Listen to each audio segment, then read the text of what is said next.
फेंकेली पानिया, गाले डालेली गुलाल सुनाए भौजी। बहिन तोहर बड़ी बेमिसाल सुनाए भौजी।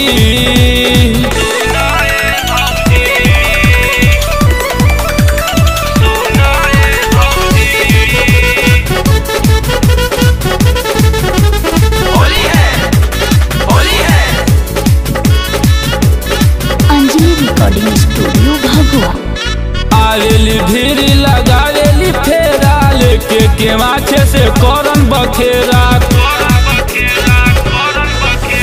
सकत पहले से हमके हो खेला तबे बजा के उ कलेली खेला। याद कहीं काची हेलो चाल सुनाए भौजी।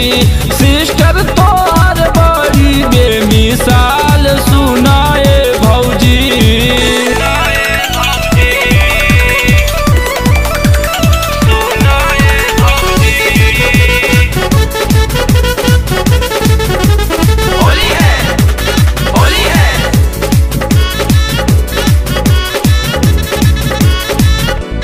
राइटर बिरू हो जाले परेशाने, भागन विकास भी कोई के बहाने।